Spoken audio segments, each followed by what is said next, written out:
Hi, it's Larry Herb, Xbox Live's Major Nelson here at Airtight Games for Xbox Wire. Now, it's always really exciting when you get your hands on a game for the very first time. Today, I got to do just that with Murdered Sole Suspect. Now, this is a detective thriller game where you play a detective that is killed and you have to solve your own murder from the afterlife. We got a chance to talk to the team. Let's take a look. I think Murdered Sole Suspect is a really original take on the concept of the true crime murder mystery.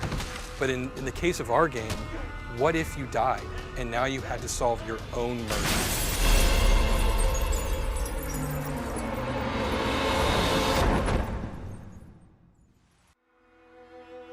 In the process of figuring out who killed you and why they killed you, you sink deeper and deeper into a mystery story. You take the role of one of Salem's best detectives who ever worked in the department.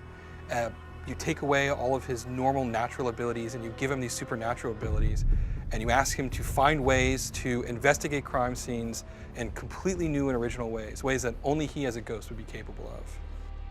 It was interesting when we started developing this game and started asking ourselves, what does it really mean to be a ghost? What is the fantasy of being a ghost? What is it that you want to do as a ghost? When you're walking through the walls, it suddenly becomes both almost exhilarating and freeing, and it also becomes very disorienting. It's incredibly empowering for players, and it's also a huge part of that wish fulfillment of being a ghost, getting to peek into places that you wouldn't get to see otherwise. All right, boys. Place your bets and hope your luck improves. Just as Ronan is discovering this as he investigates this, so will the player. And one of the first things that they discover, and it's probably his most powerful tool, is his ability to possess human beings. And while you can't directly control human beings, you have some really incredible powers over them. You can look through their eyes, you can hear through their ears, you can influence their behavior very slightly, read their thoughts, things of that nature. Ronan, unbelievable. I think the player being a little lost is a good thing. I think it's fun for them to come into a space and go, oh man, I gotta figure this out. Because that's what Ronan's thinking as well. If the player comes into the space and goes, oh, I already know all of this, then it's about going through the motions. But if you ask them to make some decisions, force them to do some lateral thinking, that aha moment, once they figure it out, it becomes that much more gratifying. A lot of our prototyping was around how do you make it interesting for the player to do an investigation and come to those conclusions themselves, as opposed to just handing them the exact answer when you manage to gather, 4 different things that you needed. We have a mechanic in the game where you have to take complex thoughts and you have to organize them in a way that'll make sense to the character Ronan. Great example would be you need someone to think about something, or you need someone to move in a particular way, but you can't directly say, hey, move this.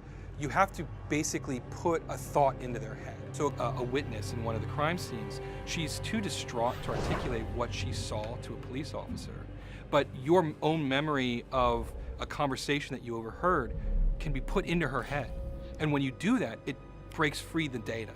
And so she can think about it, and you get this information in her own thoughts, even though she can't express it verbally. When we were brainstorming locations for the game, we first looked for places that had really deep supernatural history and lore behind them. And very quickly we realized that Salem's history worked perfectly for this particular story. And if the player takes the initiative, they're going to learn a lot about this really rich world that we've created. There's all kinds of different collectibles. There's simple things like just finding a plaque on a wall. There's more complex things where you have to piece together fragments of a memory to get a total ghost story. And there's actually full-on side quests, which are independent investigations that don't help Ronan solve his own mystery, but will help other ghosts move on. If a ghost or a specter has unfinished business, they become isolated in this location. And until they can discover what their unfinished business is and come to terms with that, they can't move on. And that's where the ghosts come from. Any spirit you find lingering in the dust is there because they don't know how to resolve their unfinished business. And as I mentioned before, if you're there too long, you become one of these demons.